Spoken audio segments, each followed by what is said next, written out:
কালো ভুনার সবচেয়ে সহজ আর অথেন্টিক একটি রেসিপি আজ আমি আপনাদের সঙ্গে শেয়ার করব। কোনো দামি মশলা নয়, শুধু ঘরোয়া মশলাতেই খুব সহজ পদ্ধতিতে তৈরি করে দেখাবো দারুণ মজাদার কালো ভুনা। কালো ভুনা বানানোর জন্য এখানে আমি 2 কেজি গরুর মাংস নিয়ে নিয়েছি। আপনারা চাইলে খাসির মাংস দিয়েও এই রেসিপিটি বানাতে পারেন। মাংসের পিসগুলো একটু বড় করে কেটে নিয়েছি, আর এখানে আমি চর্বি ও হাড় সহ মাংস নিয়েছি। প্রথমে এখানে আমি 1 কাপ পরিমাণ পেঁয়াজ কুচি দিয়ে দিচ্ছি। এবার দিয়ে দিচ্ছি গুঁড়ো মশলাগুলো। 1 চা চামচ হলুদের গুঁড়ো, 1 চা চামচ ধনের গুঁড়ো, 1 চা চামচ জিরের গুঁড়ো, 1.5 টেবিল চামচ মরিচের গুঁড়ো। ঝালটা আপনারা নিজেদের স্বাদ মতো কম বেশি করে নিতে পারেন। এবার দিয়ে দিচ্ছি 1.5 টেবিল চামচ আদা রসুন বাটা। আমি এখানে আদা রসুন একসাথে পেস্ট করে নিয়েছি। আর দিয়ে দিচ্ছি স্বাদ মতো লবণ। 1 চামচের একটু কম জয়ফলের গুঁড়ো দিয়ে দিচ্ছি। সাথে একটি জয়িত্রী হাত দিয়ে একটু ভেঙে দিয়ে দিচ্ছি। আর দিয়ে দিচ্ছি 1 টেবিল চামচের একটু কম রাঁধুনির গুঁড়ো। এবার গোটা মশলাগুলো দিয়ে দিচ্ছি। 6 থেকে 7টা এলাচ, 7 থেকে 8টি লবঙ্গ, 10 থেকে 12টি গোলমরিচ, 3 টুকরো দারচিনি আর 3টে তেজপাতা মাঝখান থেকে ভেঙে দিয়ে দিচ্ছি। এরপর দিয়ে দিচ্ছি 1 কাপ পেঁয়াজ ব্রেস্তা আর 1 কাপ সরিষার তেল। এই সময় কিন্তু হাত দিয়ে খুব ভালোভাবে মাখিয়ে নিতে হবে, তাহলে সব মশলাগুলো মাংসের ভিতরে ভালোভাবে ঢুকে যাবে। আর যত ভালোভাবে মাখবেন কালো ভুনার স্বাদ তত বেশি মজাদার হবে। এভাবে হাত দিয়ে খুব ভালোভাবে মাখিয়ে নেওয়ার পর আপনারা চাইলে 20 থেকে 30 মিনিট ঢেকে রেখে দিতে পারেন। এতে মশলাগুলো মাংসর ভিতরে ভালোভাবে ঢুকে যায় আর কালো ভুনার স্বাদ আরও বেশি ভালো হয়। তবে আমার হাতে সময় কম, তাই আমি এখানে রেস্টে না রেখে সরাসরি চুলায় বসিয়ে দিচ্ছি। মাংসটা আমি খুব ভালোভাবে হাত দিয়ে মাখিয়ে নিয়েছি। এবার ঢাকনা দিয়ে ঢেকে হাই হিটে 5 মিনিটের মতো রান্না করে নেব। 5 মিনিট পর ঢাকনা খুলে দেখতেই পাচ্ছেন মাংস থেকে পানি বের হতে শুরু করেছে। এবার আমি একটা স্প্যাচুলা দিয়ে ভালোভাবে নেড়ে সব মশলার সাথে মাংসটা মিশিয়ে নিচ্ছি। এবার আবারও ঢাকনা দিয়ে ঢেকে মিডিয়াম টু লো আঁচে 10 থেকে 15 মিনিট রান্না করে নেব। 15 মিনিট পর ঢাকনা খুলে দেখতেই পাচ্ছেন মাংস থেকে অনেকটাই পানি বের হয়ে এসেছে। আমি এখানে আলাদা করে কোনো পানি ব্যবহার করছি না, মাংস থেকে বের হওয়া পানিতেই পুরো মাংসটা সিদ্ধ করে নেব। এবার মাংসটা ভালোভাবে নেড়ে মশলার সাথে মিশিয়ে নিচ্ছি। আপনাদের যদি মনে হয় পানি একটু কম হয়ে গেছে, তাহলে অল্প অল্প করে গরম পানি দিতে পারেন, তবে একসাথে বেশি পানি দেবেন না। আর ঠান্ডা পানি একদম ব্যবহার করবেন না।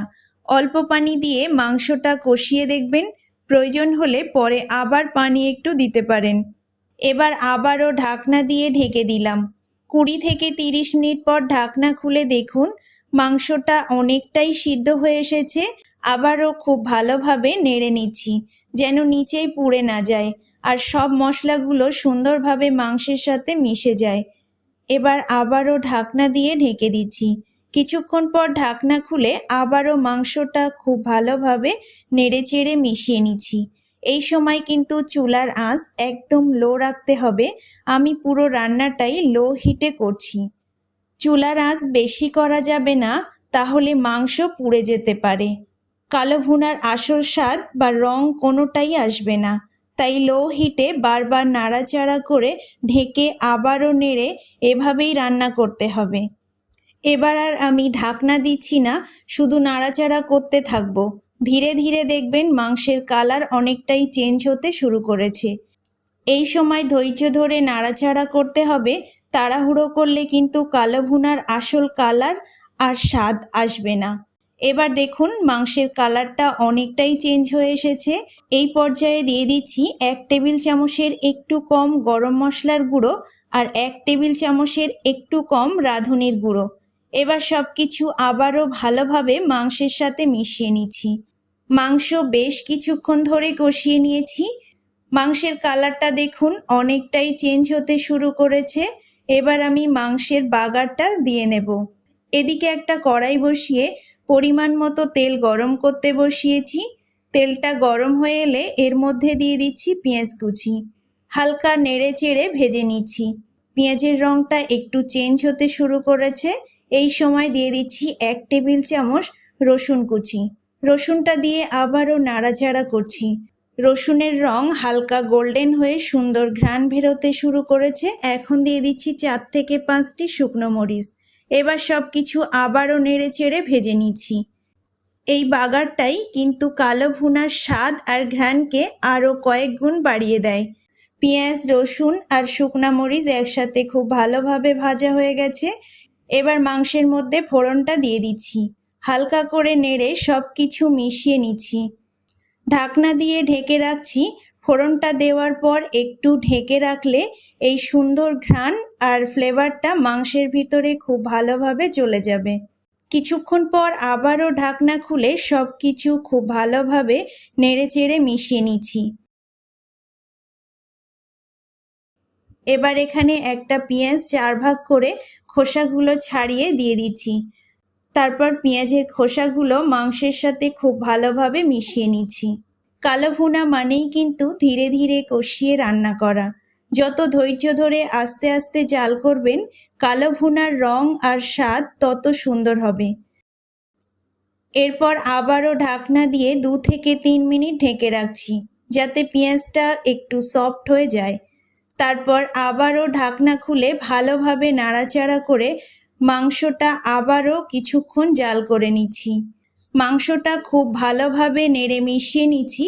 দেখতেই পাচ্ছেন কালারটা কত সুন্দর এসেছে। এই পর্যায়ে আমি চুলার আঁচ বন্ধ করে 5 মিনিট ঢাকনা দিয়ে ঢেকে রাখবো। এতে কালারটা আরও সুন্দরভাবে সেট হয়ে যাবে। 5 মিনিট পর ঢাকনা খুলে দেখুন কালো ভুনার রঙটা কত দারুণ এসেছে। এবার একটা প্লেটে সার্ভ করে আপনাদের দেখিয়ে দিচ্ছি কতটা সুন্দর হয়েছে, আর কালারটাও দেখতে একদম পারফেক্ট।